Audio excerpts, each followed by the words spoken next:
learn about another voice and culture of Taiwan with We Love Hakka. 现在就让我们一起加入客家风情，大家来讲客家吧。Hey everyone, it's time for Hakka Training on ICRT. This month we're taking you to Hualien County in Fengling Town, and I heard that this place is also known as the Town of Principals. Is it because they have a lot of schools here, or why? We're going to find out with Leo. 今天我们带大家到花莲县的凤林啊，那听说这边有校长证之美名哦，不知道为什么，是因为这边学校很多吗？还是来这边就马上可以当校长呢？待会儿 Leo 会跟我们解说哦。Hello Leo， 嗨，来到凤林镇这里啊，有校长证之美名嘛，对不对？所以这边大概有多少位校长呢？大概有100多位的校长。哦，我了解了，所以很多校长都来自于这里。是啊，在这边长期住下来，你当校长的几率很高就对了。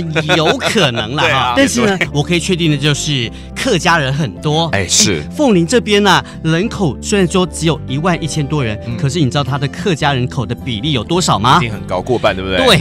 对，65%。哇，这样算一算，掐指一算，应该有7000多人了哈。是啊。接下来我要带你来去校长梦工厂。那这里是可以训练我成校长的意思吗？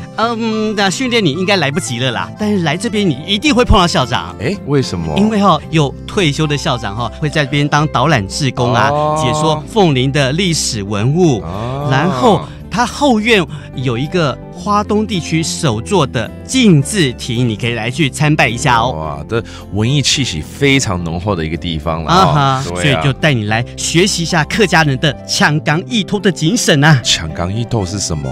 就是勤耕雨读啊。勤耕雨读就是天气好的时候呢，要耕种，然后下雨的时候要好好用功读书。好，那我还是好好用功读书好。对，是啊。Anyone interested in Hakka culture would be remiss not to visit Hualien's Fenglin village. This town of 11,000 has the highest proportion of Hakka people in the county. The Hakka are known for their respect for the written word, and Fenglin has the first incinerator for written words on the East Coast. And with more school principals coming from here than anywhere else in Taiwan, it has earned the name Village of Principals and has the Principal's Dream Workshop, which is a museum that in the Japanese era was once a dormitory for government officials. 好 ，Leo， 我们教大家一些课语喽。好啊，包括我们的校长怎么说 ，principal 告状 ，OK， 不是要告状哈，告状到校长那边去哦，告状 ，OK，that is 校长 principal。那要去参观嘛哈 ，to visit，参观 ，OK，that is to visit some place，and to study hard or to read 读书。读书 ，OK，that does it for today's Hakka Training on ICRT。什么推噶？按字say 张来了。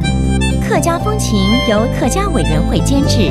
We Love Hakka has been brought to you by the Hakka Affairs Council.